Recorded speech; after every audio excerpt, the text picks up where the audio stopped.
Good morning, everybody, and welcome to this week's Mindful Mornings with Dr. Matt. And today I'm especially excited to bring in special guest Sonia Chand. Sonia and I go way back to 2017. Sonia was a former counselor in private practice with me at the time. Sonia was a graduate student at Adler University, and I had the opportunity to serve as her clinical supervisor at the time. And she's come such a long way, and I'm so proud of all her accomplishments here to date. Not only does Sonia have a master's in clinical mental health counseling, but is also a law school graduate on top of it all. So Sonia Chand, JD, LPC, is doing many wonderful things. And lately has been very busy doing some clinical work over at Finding Balance and is currently a member of Autism Speaks and is somebody who helps put together marathons. So is very into work-life balance, has a lot of wonderful information to be able to share. Sonia, it's a pleasure having you here. You want to share a little bit about yourself as we get started? Hi, thank you so much for having me on here, Matt. Thank you for coming. Thank you. Yes, I definitely had a pleasure working with you back in 2017 and 2018. And a little bit about me. I went into the mental health counseling field. This has always been a passion of mine, above and beyond law. Um, in all honesty and being very transparent here, law was something I kind of was pushed to do, and it was not something I wanted to do. And I knew I always wanted to help people. And I guess what drove me to this profession was the fact that I am high functioning on the autism spectrum. It was formerly known under the former DSM 4 as Asperger's syndrome, which is now classified now in DSM 5 as autism spectrum. And part of also what pushed me to be pushed me to want to be in this field and help other people is based on the way I was treated growing up, and with people being very ignorant about what the autism spectrum was, and facing a lot of ostracism, bullying, rejections, and having kind of being forced to kind of figure things out for myself, um, notwithstanding the trials and tribulations of everyday life. Absolutely. And I appreciate everything you shared here, Sonia. And it does take a special type of person to find themselves interested in working in the mental health field. You know, most everybody who does come into the field has some type of background story, whether they're experiencing something personally, with their family, within the community. As you're sharing right here, being an individual who's diagnosed along the autism spectrum, you said formerly diagnosed Asperger's. Experiencing a lot of discrimination throughout your entire life. And as we could see, you're a highly successful individual. You have a JD, you have an LPC, you're out in the world living the life that you've always dreamed of, being able to help other people. And I'm curious, in terms of the discrimination piece, like what types of things did you experience? Well, I was acting out a lot in school. Um, Starting from, and this is the thing, I think a lot of the pain started from elementary school. Funny enough, I failed second grade, as hard as that may be to believe. Um, my family, we lived in two different towns. So from uh, infancy until I was like around 8 or 9, I was living in Illinois near the border of Northwest Indiana. Then we moved to Northwest Indiana when I was 9. And I'm writing a memoir right now where because of legality, I had to change the names of the places and the schools I attended. Mhm. But I'll say in elementary school, I was not connecting well to others. I had very, very high sensory issues. Um, and there were things that were standing out to my mom, especially, with my gait, the way that I would respond to sounds. Like I remember the first time when I heard the fire alarms go off at school, and they would sometimes announce when we would have fire drills during the week. And there would be times I would not sleep at night. And um, I was just, not able to connect with peers. Teachers were always just scapegoating me for whatever reason. It was mainly because I didn't have a system in place. I was not organized. And in second grade especially, this became an issue of, not being very organized, not being able to relate and connect to peers, just, not, then I would get sensitive and things. And, and even when I did move, when our family did move to Northwest Indiana, it was still same problems of connecting with others. And the thing about it is, I think partly I was not aware of how I was coming across to people and what social cues I was emitting. And um, people also were very rude about it as well. And there were people whom I thought were friends, and come to find out, that they really weren't. I was acting out. I retaliated in response to some of the bullying, and it wasn't taken well, which even caused further alienation, alienation and ostracism. And then by the time sixth grade rolled around, I was determined I would try to make all these new friends and prove people in elementary school that they were wrong about how they thought about me. And then I was started to act out a lot. There was this one guy I had a crush on that had started at the end of fourth grade, and during class one day I made up this cheer when I was bored. And then what happened is people laughed at it, and I thought, oh, this is cool. And I thought it would be a one-time deal. People forget about it, but it felt good. But then it ended up becoming like a ritual that one girl saw me after I finished eating lunch, and I was standing outside because they let people go outside the building after, as long as you were in the back area of the cafeteria, they had a door that led to like the basketball courts and stuff. And I went outside to get air, and someone found me and goes, "Hey, Sonia, do that cheer you were doing." And then lo and behold, she went and got her friends, part of the popular group. And basically, I had like an entourage of where I was performing for people, not understanding, even though I saw people laughing, and I thought, okay, what was funny? Because in my mind, it didn't connect what was so funny at the time.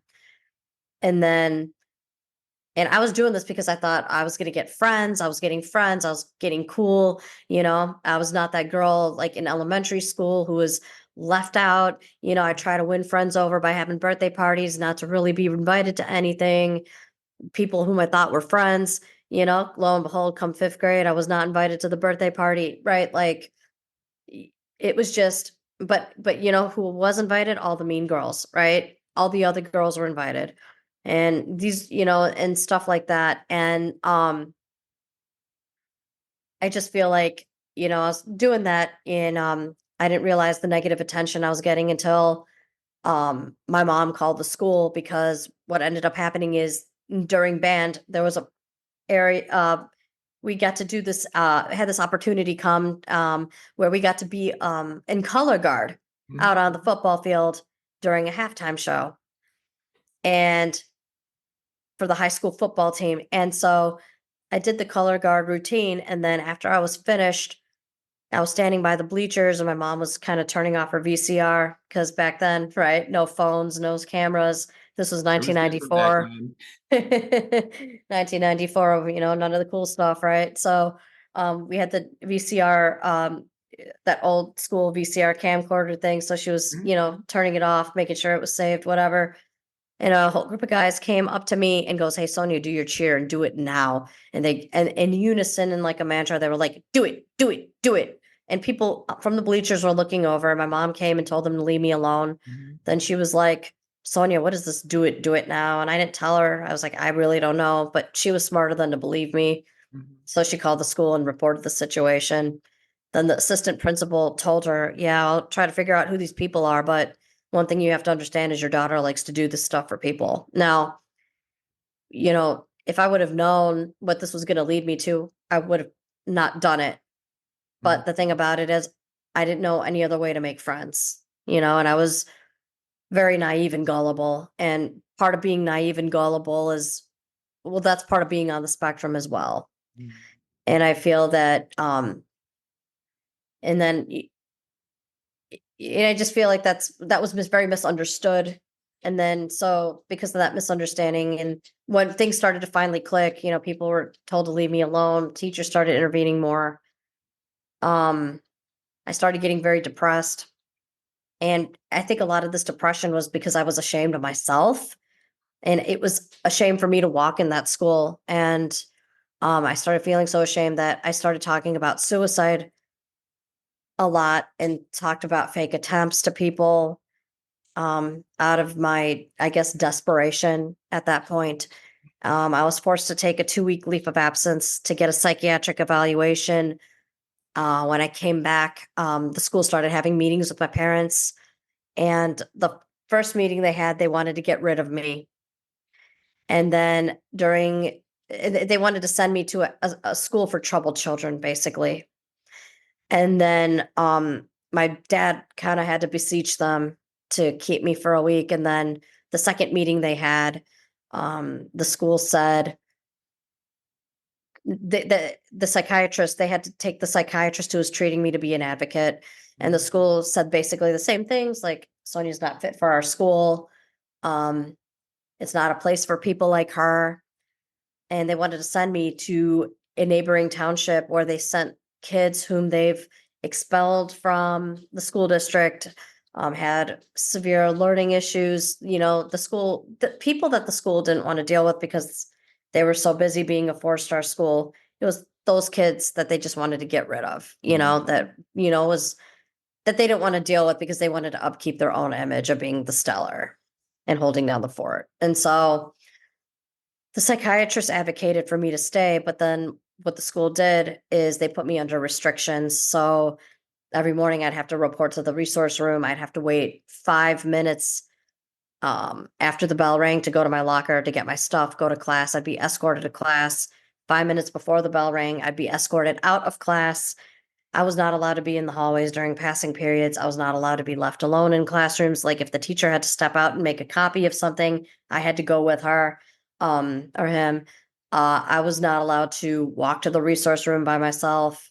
Um, Basically, I was also not allowed to eat in the cafeteria. I was just put under such restrictions. Even when in band, I remember this the special ed teacher had to ask people to keep an eye on me during a band concert in the evening outside of school because I was said to be a problem. And she said about how parents had complained about me being disrespectful and put that responsibility on other kids to watch over me. It's like, I just could never catch a break. And then 7th grade, I mean, some of the restrictions laxed over time, but like I was still acting out in 7th grade because I didn't have the skills. No one taught me, right? And so I'd be doing funny faces for people, whether it be, doing a dance for people, doing weird faces, making sounds. And it got to a point where I got yelled at by the assistant principal because there would be one girl in the class and she would always irk me to do something and then she would laugh. But the thing about it is her laugh was like Pavlov's dogs to the sound of the bell. Like her laugh trained the teacher to kick me out, even though the teacher would not be there to see everything that happened. And um it just got to a point where it was just like a hellhole. Like school was a hellhole. Rumors are spread about me because I didn't have the motor skills to really keep covered up while changing into a swimsuit for gym class. To a point, well, someone spread the rumor that I was walking around naked in a locker room. Sure enough, it got around the school, and I was getting harassed by 6th, 7th, and 8th graders at that point. And then, I had to actually go to the counselor a few times before she did something. And when she finally figured out who it was, because all the girls that she called down to the office after they were name dropping each other were talking among each other when she'd leave the room to call the next person, they'd be like, don't tell on so and so, don't tell on so and so. She got a person identified of who spread the rumor, and all she said is, you wouldn't want me to call your mom, would you? All I want you to do is tell people the next time you hear it that Sonia was asked to move out of the way, and that's why she did this. Like, basically, that girl was given a slap on the wrist and nothing was done, right? And then thing is, the counselor tried to cover up by being like, well, can you teach Sonia what she could do differently? Really? Because you know what? Swim by that time was almost over anyway. And it And then, you know what, by 8th grade, I just had no friends. I really did after that. It wasn't I had no friends all along, but people just completely ignored me and stopped talking to me in 8th grade after I wouldn't act up anymore. And it was like that all the way through high school, all the way through senior year. I appreciate you sharing your story with everybody watching this here. I mean, it's a heavy story. I truly regret you having had that experience. This is certainly testament to how resilient of a person you are. In childhood, there are so many different competing factors. You got your Yes. social development, emotional development, physical development. You're learning who you are. You're trying to fit in with the community and so on. You're getting some of these mixed social cues. On the one hand, seems as though what you're doing is getting you recognized by others in a positive way, but then you come to find Right. out that they're actually using it against you, making fun of you.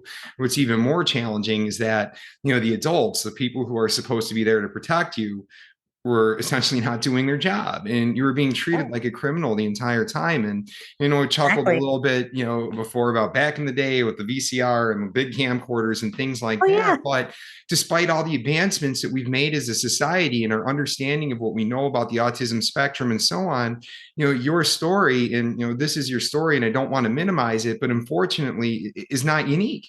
This is No. something that so many children go through, and even moving into adulthood, it's just so sad that on top of having, a challenging diagnosis, one that you're not aware of and that others weren't aware of at the time, trying to figure out yourself and who you are as a person, and just having all these competing factors, working against you. And that's extremely, extremely challenging. And, one of the things that I think is a common misconception when it comes to autism spectrum is that some individuals think that people along the spectrum they don't care about being social. They don't want to, be interpersonally connected with others, want to mind yourself. But what I'm hearing here from you and your story is that you did want to connect and you did everything that you could to try to connect. Is there anything that you could say to that misconception? Yes, I think a lot of the misconception people have, especially with women on the spectrum, is that they're just shy or just anxious or depressed. But the thing about it is, you know, they want to connect with others. But the thing about it is they don't necessarily have the skills to be able to do that. So, the thing about it is when you're met with a lot of resistance socially, it is going to cause some anxiety quite naturally too, Absolutely. right? And I think some of that could be there. But the thing about it is when you don't have the skills and you try hard to do something and you're not successful, it becomes very disheartening, especially when you don't know why things are happening the way they're happening. And a lot of times too, women mask. And this is what makes it challenging for people in the profession to think of autism as a diagnosis, even because women can mask it better Mhm. because they're able to kind of, what they may do is maybe they may like memorize certain things that they've seen or imitate, right? Certain ways that people make gestures or eye contact or things like that. But just because they're able to mask and imitate doesn't mean that the underlying issue is not there.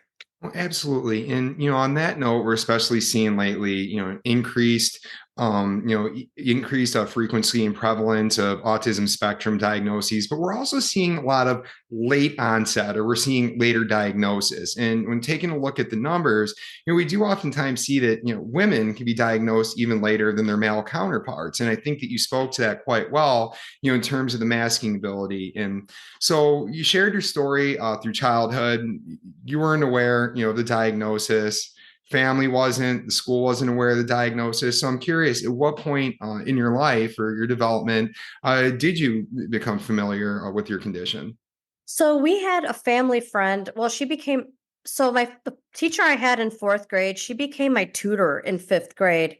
And then we became family friends. And she was also a very huge instrumental part to my success. She called my mom after I graduated high school because there was a kid in the elementary school that the teachers and the like community got called for to help out. And when she saw his characteristics, she's like, this reminds me so much of Sonia in some ways, in some of the ways he presents. I think I may know how Sonia can get helped. Okay. And then we got introduced to the people who work at the Autism Society. and they said that it sounds like high functioning autism. Then the therapist I had at the time, so when I had graduated high school, I went to a local branch of a university before transferring to the main campus. And the therapist kept pushing for a neuropsychological evaluation. I went and got neuropsychologically evaluated, and they said they need to check this nonverbal learning disability out a bit more because they thought it was something more. Then I went to another neuropsychologist who confirmed the diagnosis when I was a sophomore in college. So I was 20 when I got diagnosed with autism spectrum, formerly the Asperger's syndrome. Um, but I think, I got a lot of feedback about how I was, socially not fitting in from roommates when I was away in college. I went to summer school during the summer of 2002 in the main campus to get acquainted to the university and just to get started out slowly. And a lot of after being diagnosed, it was all about learning how people connect with one another. How do people make friends? Absolutely. So I How got a do question on that point, and not to cut you off there, but to that point, this is important. So I know, there's a lot of stigma when it comes to mental health. Okay, Mhm. people have a hard time receiving a diagnosis. Personally, people can have a hard time with a family member, particularly a child, receiving a diagnosis, and so it could be one of those things when you receive a diagnosis where you feel as though it can be like earth-shattering news, but at the same time having the awareness and being able to put together a treatment plan, as you're saying, you're learning different interpersonal skills and so on, that could be a huge relief. So I'm kind of curious in that respect, in terms of receiving the diagnosis. Would you say that this was more of the bomb dropped on your life? You're like, now it all makes sense and I could do something about it. Would you mind speaking to that for a moment? Oh, absolutely. I definitely it was a mixture of 2 things. The first was, yes, it was a relief, Mm, but the second was I had learned to internalize self-hate and shame and judgment on myself because from a younger age with all the bullying, I learned how to hate myself from other people. I internalized all those messages. So when I got the diagnosis, I was like, a part of me was like, what the hell? Why can't you just be normal? Shame. Like a lot of it was shaming. And I learned this through the fact that even, you're talking about stigma. I mhm. would be forced to go to these Indian events with my parents. They were part of some physicians group in Northwest Indiana, and it comprised of people around the towns, little town areas there. And um, there was one time, I'll tell you, I was sitting on the floor by myself because the people didn't want me there to hang out with the people my age didn't want me to hang out with them. I would sit at tables alone because they didn't want me there. I mean, every time I was forced to go, it was it was literally torture. And, and in the Indian community, especially having any kind of diagnosis, especially like this one, is very taboo. It's very stigmatized. And in fact, it was only a few years ago, I was asked by another girl who was of Indian descent, what are your symptoms because you look so normal? And that in and of itself just goes to show how ignorant, really, and how sheltered and how ashamed people really are. Absolutely. And I really do appreciate the way that you just articulated this. So on the one hand, you're experiencing some relief. Okay, I have this diagnosis, put something together, know what I can do now, but you've already internalized that self-hatred. You're Mhm. internalizing the shame. As we know, with that shame, you start blaming yourself for things that are outside of your control. I mean, an autism spectrum diagnosis is outside of your control. It's not something that you choose, not something that you can help. And it's very sad that you've had to live a life like this where you're the one who's feeling ashamed and others should feel ashamed for the way that they were treating you. And whether or not individuals recognize that you had the diagnosis, I know that was unknown for many years throughout your life. This just plain and simply is not the way that we treat other people. Now, we spoke earlier to all your successes. Again, you've got your JD, your LPC, you've done so many wonderful things. You're with Autism Speaks. I'm seeing you running marathons all the time. You're taking care of yourself. And to be completely honest with you, I think you're a major source of inspiration, not only for individuals along the autism spectrum, but everybody else. You're an inspiration to me, and that's why we continue, to be so close here. So, what I'm wondering, do you have any words, like any advice, insights, so on, something you would like to tell somebody else who has this diagnosis, or perhaps thinks maybe they have the diagnosis but hasn't gone through the process yet, to be able to overcome that self-hate or any of those negative feelings and realize they're just as important of a person as anybody else, just as beautiful of a person as anybody else? What do you got? Well, first and foremost, I want to say thank you for your kind words. And You earned them. it's definitely a process, to heal. Mm-hmm. There are certain things that I still get triggered by. And, especially because I was, one of the things too is that it's not only people who mistreat, it's not peers who mistreat people on the autism spectrum. Many people in the mental health field who are True. counselors, who are therapists, also mistreat their patients who are on the autism spectrum. And I have seen this on the flip side, because a lot of them I don't think were trained, Mm-hmm. and they may say that they're experts at this. But I remember growing up, the psychiatrist I went to starting in sixth grade, he treated me more like Indian uncle, to kid. I saw an Indian therapist in ninth grade. She also became the bully with all the other students. I hate to say because, and not only that, I just feel like she did things that were not helpful at all, right? Being a professional, it doesn't preclude you from being an ignorant person. Let's be real. Exactly. And I feel like in our profession, just because you're here doesn't mean, and this is one thing for people to understand too, is that just because you're in a profession, it doesn't mean that you are well yourself. A lot of people have work to do.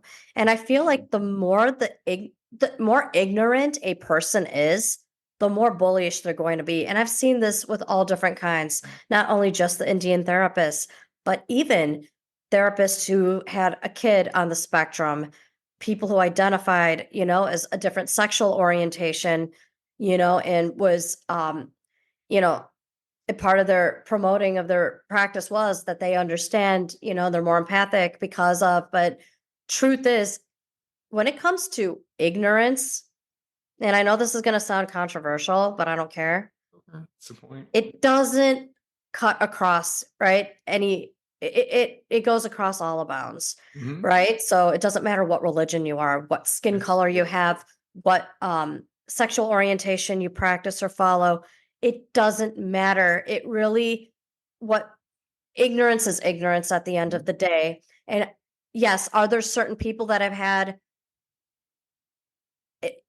various reasons why? Absolutely. The reasons may vary as to why, right? But truth of the matter is, when it comes to hatred towards people who are neurodiverse and people who are on the autism spectrum, people are more alike than they are different. Mm-hmm.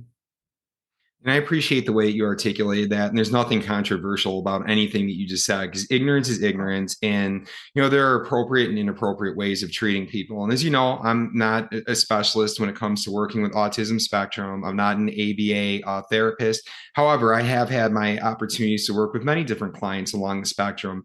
What's the one common thing that all of my clients along the spectrum have told me?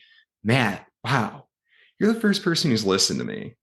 You're the first Mm. person who's listened to me. And I remember the first time I was told that, my client had tears coming out of his eyes. I'm like, well, others don't listen to you? No, they immediately shut me down. I recognize some of my OCD tendencies, some of the thoughts that perseverate in my head. I realize that these aren't real types of things. I'm an intelligent person, I'm a logical person, but this is where my mind goes and I can't control it. And when I'm trying to express myself to other people, I'm immediately getting shut down. And Matt, you listen to me. And that's really the thing. And I think where we need to start when trying to work through ignorance is really listening to other people. When we hear other people's stories like the one that you just shared, that's touching. And I think that most people would never wish the experience that you had on self or anybody else. And this is true, but at the same time, people get caught up in their own lives. People are going to look down on different things, or people have short fuses. They don't have the patience to be able to try to adapt to others. But that's really what it is, to be a human being. Again, we want to listen to other people, listen to hear, not to respond, and just do the best you can to empathize with another person. We'll never truly understand the experience of another because we haven't lived in the same, body, mindset, and so on. However, just treat everybody, as though they're going through something complicated. Because it's true, like you said, even Right. counselors, we all have our own baggage, different things are working through, it's ongoing. We just got to treat people well. And especially when you are aware of somebody who has a diagnosis like autism spectrum or anything else for that matter, be especially mindful of the way that you interact. Now, I know that we have just a couple of more minutes left here, and you wanted to share a little bit more from your memoir. I know you shared your story Yes. a bit earlier, but I'm wondering in conclusion here, what would you like to share from your upcoming memoir?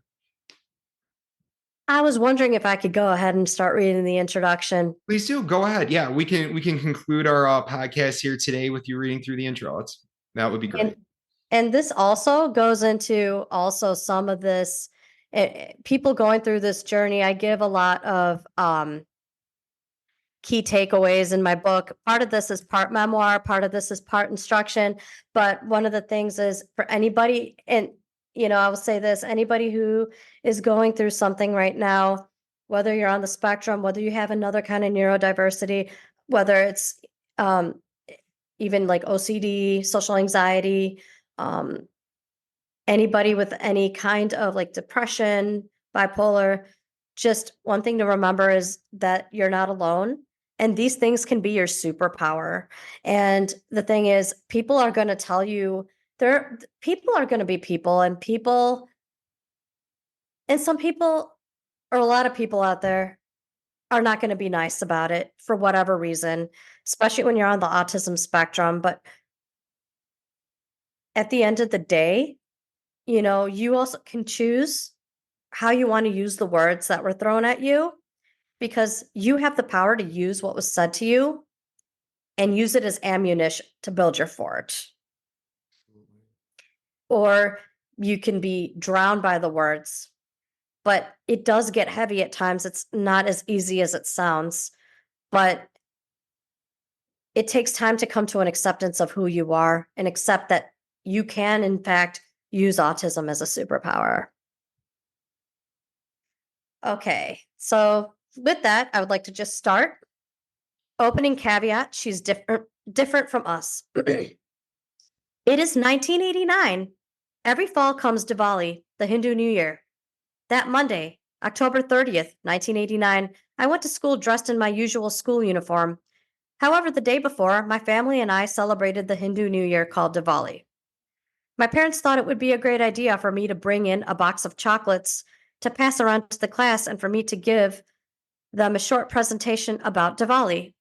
Typically, Indian sweets are exchanged during Diwali. Instead of kids being excited to get a piece of chocolate, I heard a resounding no thanks when I walked around the class with the box. One classmate, Davida, said loud and clear, "She's different from us." I grew up not being diagnosed with autism spectrum disorder, formerly known as Asperger's syndrome, until I reached age 20.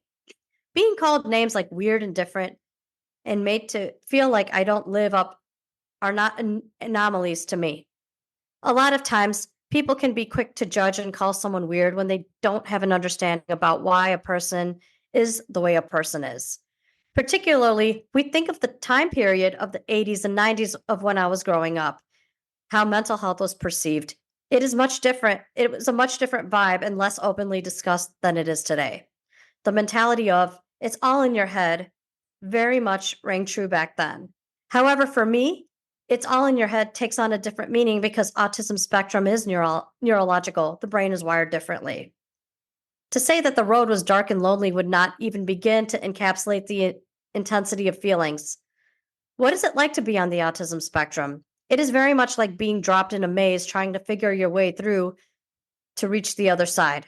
However, unlike others who are placed in the maze, you are blindfolded trying to navigate through.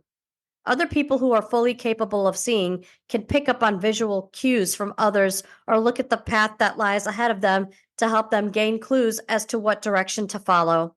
A person who is blindfolded won't have such an opportunity, so they are left behind while everyone else is progressing. There may be some individuals who are kind and patient to help the blindfolded person move through the maze, but they too want to get out of the maze and may become frustrated and leave the person behind. Other people may think that their idea of compassion would take the form of teasing or bullying. The teasing or bullying would lead the person blindfolded to a hedge instead of a clearer pathway to get out of the maze. A person who is being blindfolded and is desperate to get out of the maze with the blindfold won't understand what is fully going on until perhaps after the fact. They realize the teasing and bullying upon feeling the texture poking at the skin and footsteps of people walking away while they are laughing. Despite challenges of being on the autism spectrum, I was still able to accomplish great things in my life. Case in point, I went on to law school, got an LLM in financial services, and passed the New York bar exam Yeah. and worked on Wall Street. In my search to discover my true self, I came to learn law was not my calling. In fact, I always knew it wasn't the right career for me deep inside, but I was always too timid to be vociferous about it to my parents. I eventually, after much resistance, went on to attain a master's in clinical mental health. Today, I'm working as a psychotherapist and, more importantly, help clients who are on the autism spectrum. And that was a point where I had the honor to be able to, begin working with you, and just truly everything that you shared right there, hard as it is to hear, as hard as it was for you to read, it is truly beautiful. And I think very well articulated as you were describing, the maze and some of the isolation, the combination of feelings and so on, but ultimately you persevered. You took the best aspects of you followed your heart, your passion, and so on. And here you are living this life, inspiring others, and just absolutely, absolutely amazing person. So I know that this is our time here for today. I'm wondering, how may our viewers be able to best contact you? They can email me at sonia.krishna.chand@gmail.com, sonia.krishna.chand@gmail.com. They can also follow me on Instagram, Chand_Sonia. Excellent. Thank you so much for sharing, Sonia. We're looking forward to seeing your memoir. And I'm also looking forward to seeing how others, appreciate your story like I just did right here. So with that, I wish you and everybody else a wonderful rest of your morning. And until next time, stay well.